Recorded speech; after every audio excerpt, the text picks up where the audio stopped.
Hər kəsə salam, Masiyari kanalındasınız. Bu gün kamera qarşısına keçməyimin səbəbi çox vacib bir mövzudur.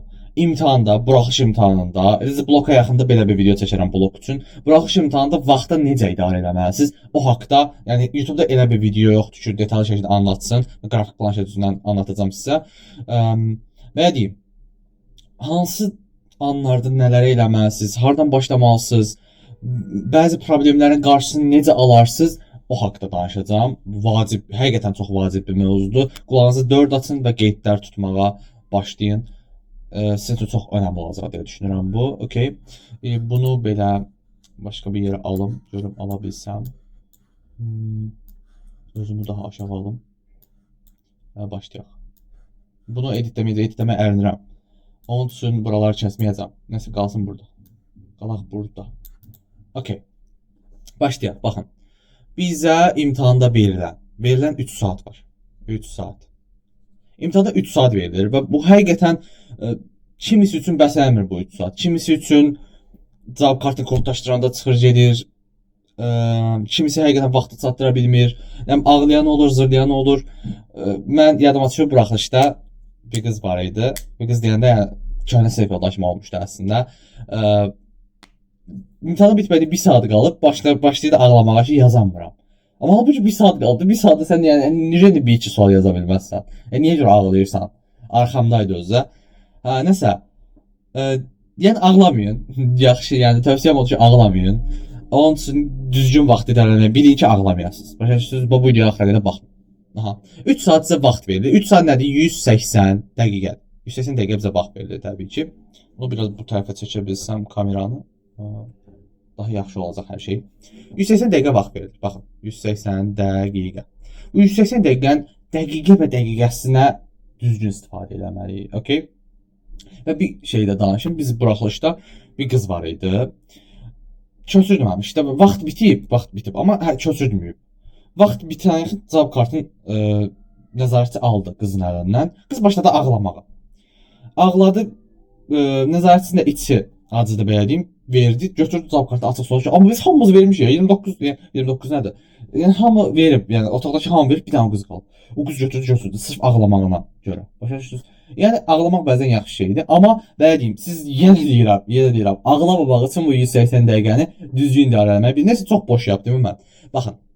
Fənlərimiz nədir? Azərbaycan dili, az dili, nədir? Riyaziyyat və ingilis dili. İngilis dili. Bu sizə 100 bal verir. 100 bal. Bu da sizə 100 bal verir. Bu da sizə 100 bal verir. 100 bal verir. Okay? Yəni burada bilmədiyimiz bir şey yoxdur. Yəni məntiqi olaraq baxanda 180 dəqiqəlik, buna 60 dəqiqə düşür. Buna 60 dəqiqə düşür. Buna da 60 dəqiqə düşür. Yəni 3-cü sinifdə 183-ə bölünən edir, 60 edir. O başqa məsələ. Amma ola bilər ki, kimisə riyaziyyatı güclüdür, o 60 dəqiqəyə bitirmir. Kimisə ingilis dilisi güclüdür, onu 60 dəqiqə bitirir, 35 dəqiqə bitirir. Mən ideal olan deyirəm, baxın, ideal olan deyirəm. Birinci ingilis dilində listening, birinci ideal olan deyirəm, sonra özünüzə uyğunlaşdırmağı deyəcəm bunu. Okay, kiminin xarakteri fərqlidir, elə yazamır, belə yazır. Ona uyğunlaşdırmaqdan danışacağam, o başqa məsələ. Mən ideal olanı, həqiqətən də çox insanda gördüyüm və işə yarayan bir metodu deyim mən. İngilis dili birinci listeningdən başlayır da. İngilis dilini 35 dəqiqəyə yazıb kodlaşdırmağı bacarmalısınız. Başa düşürsünüz? 35 dəqiqə. Onun üçün evdə indidən başlayın 35 dəqiqə üstündə işləməyə. Listening başlayın, listeningi yazıb bir deyən 2 dəfə oxunur, 2 dəqiqə, 1 dəqiqə vaxt verilir. 5 dəqiqə listening çəkmir. Eşitdin də, sonradan nəsə eşidib yazmayasan görə. Sonradan qayıdarsan ha listeningə. Yəni beynin açıları falan, o başqa məsələ. Amma 5-6 dəqiqə listening bitir. Qrammatika 16 sualda həqiqətən ingilis dili qrammatikası asan da olur. Siz bu vəziyyətdən çox rahat çıxa bilərsiniz o qrammatika vasitəsilə. Qrammatika 16 sualda 10 dəqiqəyə, 12 dəqiqəyə yazanlar var. Mətni bir dəfə oxudunuz, həll elədiniz, nə qədər çəkdi? 10 dəqiqədə, 15 dəqiqədə o çəkdi. Ümumi neçə dəqiqədə? 30 dəqiqə. Deyək ki, 25 dəqiqəyə falan sualları yazdınız. Bir də üstündən gedə-gedə cavab kartına köçürdüm. Məsələn, listingə baxırsa ki, birə nə yazmışam? A yazmışam. Niyə görə A yazmışam? Bir də özünüzə sual verir. Niyə görə A yazmışam ora? Hə, deməli cavabı verə bildiniz, köçürdün. Çünki bəzən olur ki, ora A yazmısan, amma əslində B fikirləşirdin. Sən səhvən A yazmısan. Yəni bu qəribə şəkildə olub, başa düşürsən, səhvən olub. Və sən gedib cavab kartı kodlaşdırandan sonra o dəxli yoxdur sən səhvini tutasan. Başa düşdün? Cavab kartı kodlaşdırmadan tut o səhvinizi. Onun üçün hər variantı bir-bir. Sən biri A yazmışam niyə? Sən listingin açıq sualını yazmışam. Niyə görə responsibility? Niyə görə responsibility yazmışam ora? Fikirləşim. Hə, niyə görə yazdığımı tapdım? Hepsini götürüb yazıram ora. Hə, çünki diqqət dağınıqlığım belə. Belə cavab kartında da işləməyi öyrən. Deyirəm, evdə sınaq işləyəndə bir də ağ vərəq açın, ağ vərəq açın. Yazın ora listing açıq sualları, listing qapalı sualları, ABC falan. Elə bir cavab kartı düzəldində öz-özünüzə. Listing sınağı yazanda belə yazın. Başa düşürsüz? Yəni deməyin ki, ayda imtahanda yazaram. OTK sınağında elə eləyərəm. Yox, evdə də elə eləyin. Evdə 35 dəqiqə. İngiliscə 35 dəqiqə alışın. Yazıb kodlaşdırmağa alışın. Okay? Yəni olar ki, birinizdə 50 dəqiqə yazın. Sonra 45-ə düşürməyə çalış. Sonra 42-yə, sonra 40-a, sonra 38-ə, 35-ə düşürməyi bil. İdeal olan 35 dəqiqədə ingilis tutun. Çünki sonra bizim sizin başınıza belə deyim, o ingilis dilinə artıq sərfəyiniz bax oynata bilər. Necə mən başıma açmışdı. Riyaziyyat. Riyaziyyata sərf olunmalı olan ideal vaxt ilə 60 dəqiqədir. 60 dəqiqə riyaziyyatı yaza bilərsiniz. Yazıb kodlaşdıra bilərsiniz. Hə, deyərsən ki, nətər eləyərsən. Qapalı suallar, 19 qapalı sual olur. 19 qapalı sual məncə 20 dəqiqənizi almırsınız. Həqiqətən də yaxşı hazırlaşmış, yəni ortalama hazırlaşmış bir uşaq 19 sualı 20 dəqiqəyə yazar. 20 dəqiqə. Açıq suallar biraz vaxt alır. Həm də açıq sualların üstündən getmək lazımdır, başa düşürsünüz. Mən tövsiyəm nədir? 19 sualı yazdınız ha. 19 sualı yazdınız, açıq suala keçməmiş. 19 sualı yazın ingilis dilindəki kimi. Deyək ki, cavab kartına, sual kitabçasına yazdım da 19 sual. Bu arada bu sınavlara da, sınavlarda bunu uygulayın ki, gedib imtahanda partlamayasınız. Nətər edirsiniz? Hə, başlayırsınız yazmağa. Nətər deyim? Kitabçanın üstündə 1A, 2B, 3C. Hə, yazdın kitabçanın üstündə, sonra cavab kartda başla 19 sualı köçürməyə. Çünki saxlama, axıra saxlama olar. 19-a 1A, A, məsələn 1B. Niyə 1'ə niyə B yazmışdın? Həlli gözü qabaqdan, həllin bir-biri yazın ora. Çünki parakini beyninizdə hesablamayın. Bəzən beyninizdə səhv edə bilərsiniz. O sizə 3,25 baldır. Yox, 3,125 baldır. Niyə görə çoğaltırsınız da qardaş? Göydən tapmısınız o balı. 3 bala görə universitetə düşənməyənlər var. Yazdınız ora. 3,125 3 bal. Okay. Niyə görə A yazmışam, niyə görə C yazmışam, niyə görə D yazmışam? Bunun məntiqi əsasını verə bildin. Həldə səhv görürsən. Sualın altında yazmısan da müəyyən həll. Məsələn 3x bərabərdir 6x bərabərdir 2. Həbsini yazmısan. Burada problem yoxdur. Götür yazdığını. Kodlaşdır ora, qarala. 19 sualın hamısı belə elədi. Yəqin ki, başa düşürsünüz nə demək istədiyimi. Hə, indi kəs açıq suallara. Aysel. İndi kəs açıq sualları bir-bir ətraflı şəkildə yaz.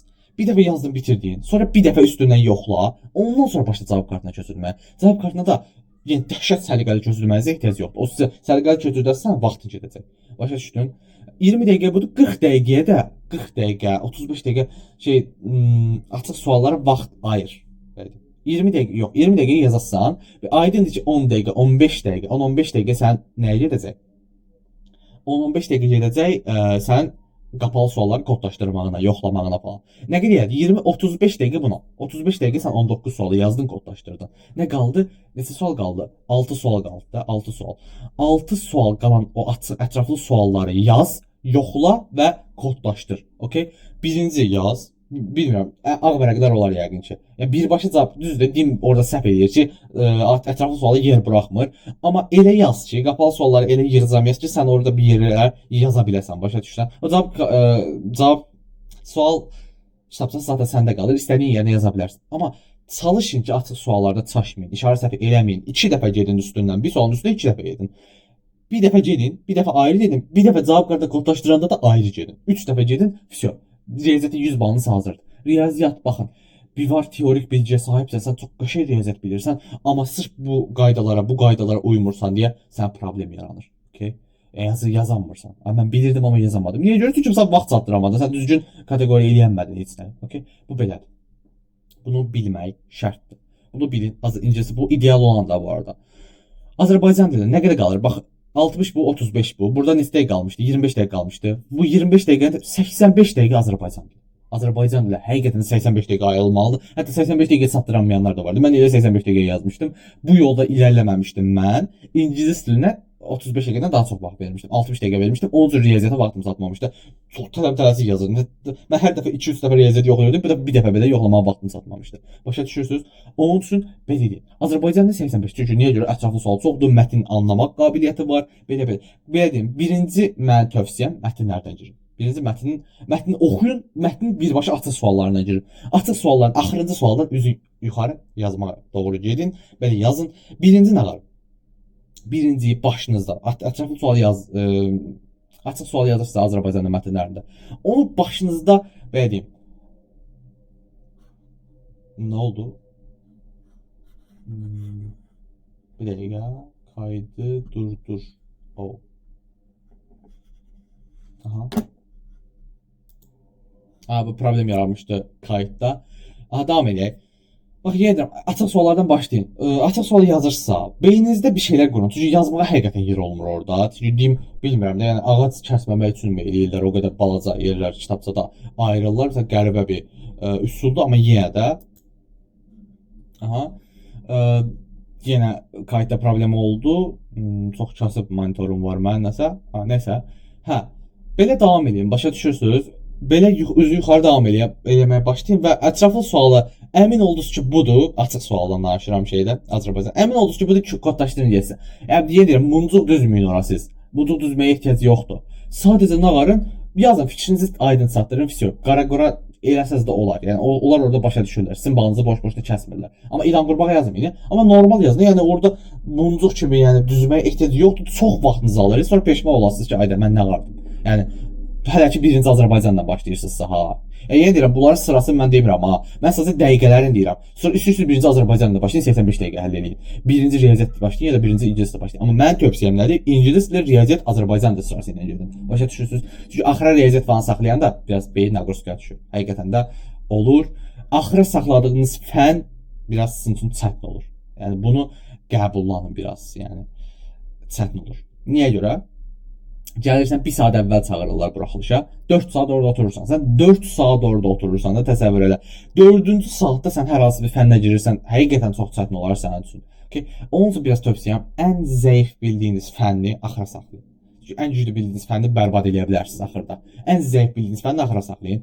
Orta bildiyinizi birinci yazın. Ən yaxşı bildiyinizi ortada yazın. Başa düşdünüz? Və ideal dəqiqələr bunlardır. 85 dəqiqə həll eləyin. Qrammatikanı 10-15 dəqiqə həll eləyin. 60 dəqiqə sizin mətnlərinizə qalsın. Başa düşürsünüz? Normalda evdə nəyə məşq eləyin? Evdə məşq eləyin ki, 15-15 dəqiqə, yarım saatda mətni qurtarmağa məşq eləyin. Amma ümumiyyətlə evdə imtahanı 2 saata 15-20 dəqiqəyə bitirməyə məşq edin. Oturun, çıxartdırın. 20 sınaqların 3 dənə ümumi sınağını çıxardın. Bir ingiliscə, bir Azərbaycanda, bir riyaziyyat. Okay? Başlayın onu belə tikin, sancaqla ya da sancaqlayın, bilmirəm. Başlayın 3 saat çıxmayın otaqdan. 3 saat dayanmadan onları işləyin. Başa düşürsüz? Bunları prov eləyin. Nə bilim, fevralın 15-dən fevralın axırına qədər ancaq bunu prov eləyin. Nə bilim, fevralın əvvəlindən axırına qədər ancaq bunları eləyin. Çıxartdırın, səhər duran kimi saat 9, imtahan 9-da olmur, imtahan 10-da olur. Saat 10-da girin otağa, bir də saat 1-də çıxın. Başa düşürsüz? Belə eləyin. Həqiqətən mən belə eləmişliyim var. Mən həqiqətən həftələrlə çıxırdım 3 saat çıxmırdım otaqdan. 3 saat həmin su içməyə, çay içməyə belə. Kimsə səni çağırır qapını kilidlə. Başa düşdünüz? Belə eləyin ki, bu sistemə alışasınız. İdeal sistem budur. İdeal sistem. Hər yaxşı deyərsən ki, mən Azərbaycan mətnlərim güclüdür. 85 yox, mən 60 dəqiqə bütöv həll eləyəcəm. Onda sən riyaziyyata güc ver. İngilis dilini artır. Yəni başa düşürsüz? Etalon budur. Etalon məncə budur. Bunun üstündən qurun hər şeyi. Başa düşürsüz? Yəni bəzi fənnim güclüdür, onda bununla 5 dəqiqə çıx. Bu fənnim zəifdir, onu bundan 5 dəqiqə topla. Yəni bunu 5 dəqiqə uzat. Bunu bilirsiniz bu nə deyim? Mən sizə şablon verirəm. Bəzi şeyləri də o özünüz idarə etməyə bilin. Öz xarakterinizi bilirsiniz ki, mən riyaziyyatım güclüdür, Azərbaycandan belədir, bu belədir, bu belədir. Mən bunu niyə görə verirəm? Bu buraxılış imtahanının səviyyəsinə görə deyirəm. Bəzən ingilis dili çətindir, amma ingilis dili ümumi olaraq asan düşür. Riyaziyyat ümumi olaraq ortalama düşür. Azərbaycanda amma çətin düşür. Yəni çətin dediyim vaxt alıcı düşür. Başa düşürsüz? Düşündürücü düşür biraz. O TK-da da elə düşür. Onun üçün mən belə şablon yaratdım. Başa düşürsüz? Siz Azərbaycanda həqiqətən çox güclüsünüzsə, 85 eləməyin, bunu 70 eləyin. Nə bilim, çıxın. Belə. Bir də imtahana biraz tüyolar verim. Orada oturan tez-tez su için. Süleyman müəllim də demişdi bunu, amma mən həqiqətən də bütün sınaqlarda bunu eləyirdim. İçin. Dayanmadan, yəni bir sual demirəm. 10 sual yazdınız, 2 qurtum su için. 10 sual yazdınız, 2 qurtum su için. Boğazınız qurumasın. Quruyanda stres level artır biraz. Özdə heç nəyə baş qoşmayın. Həqiqətən heç nəyə baş qoşmayın. Otaqda nə olur, nə bitir, stresinizi azaldın. Bu imtahanı verib çıxasınız. Verib alnımın ağıyla çıxacam, 300 partladacam, mən çıxıb gedəcəm. Bu qədər. Təşəkkürlər izlədiyiniz üçün. Bir də qısaca bir şey haqqında da danışmaq istəyirəm. Əgər, əgər. Yox, bu başqa, bu çox uzun bir mövzudur. O haqqda danışmayacağam. Onu ayrı bir video eləyərəm. Amma belə deyim, bu şablonu bilin. Bir də bal kateqoriyası haqqında danışım. Azərbaycan dilindən bilirsiniz də, bir qapalı sual 2.5 bal verir, açıq sual 5 bal verir. İngilis dilindən 2.7 bal qapalı sual verir, 5.4 bal açıq sual verir. Bu 5 baldır. Riyaziyyatdan 3 tam %100, mində 125 bal açıq sual verir. Qapalı sualda verir, 6 tam 225 bal verir. Başa düşdünüz? Yəni orada imtahan içində balınızı hesablamağı bilin. Məsələn, bunu yazsam vaxtınız məsələn deyirəm 10 dəqiqə qalıb. 10 dəqiqəyə 2 dənə açıq sual Azərbaycanla qalıb, riyaziyyatdan qalıb. Hansı yazır? Halbuki ikisini də yaza bilərsən. Təcili balı hesabla, hansına daha çox yaza bilərsinizsə 10 yaz. Başa düşürsən? Orada artıq ayda mən ikisini də yazacağam. Mükəmməliyətçi olmağa ehtiyac yox. Qardaş, bir bal belə sənin həyatına təsir edir. Orada təcili hesabla və belə bil ki, nə yazmalısan. Başa düşürsən? Və bu arada özünüzü itirməyin. Bir dənə buraxılış verəsiniz siz. Sadəcə bir dənə buraxılış verəsiniz. Başa düşürsən? Blok kimi ikinci şansınız yoxdur. Bir dənə buraxılış verəsinizsə, orada artıq ağlamağa ehtiyac yox. 1 saat qalmış ağlamayın. Başa düşürsən? 10 dəqiqə qalmış ağlayarsınız. Amma 1 saat qalmış ağlamayın. 1 saat qalmış vuruşun. Axıra qədər məsələn 1 saat qalıb, amma sən 2 fənnin durur. Sən Azərbaycanda məsələn 2 saat sərf eləmisən. Oturub ağlamaqdansa 1 saata əlindən gəldiyincə bal çıxarmağa çalış. Başa düşürsən? Sən ağladın deyə sənə ikinci bir buraxılış şansı verməyəcəklər. Başa düşürsən? Evdə də bəhanələrin arxasına sığınmamalısan. Düzdür, sən bəhanələrin arxasına sığınıb içini rahat edərsən, amma 3-4 aydan sonra o sənin pis qayıdacaq. Başa düşürsən? Pis qayıdacaq ki, ayda kaş onu eləməzdimi? Kaş o 1 saatı oturub yazardım. Başa düşürsən? O kaş deməmək üçün oturub 1 saat son saniyənizə qədər vuruşun. O cavab kartını gəlib dartın, əliniz dartana qədər vuruşun. Vuruşun. Bir bal belə qənimətdir. Sizin üçün izlədiyiniz üçün təşəkkürlər. Abunə olun, like atın, yorum yazın, nə istəyirsiniz yazın, amma yorum yazın, like atın, iradlarınızı bildirə bilərsiniz. Tənqidlərə açığam. Təşəkkürlər.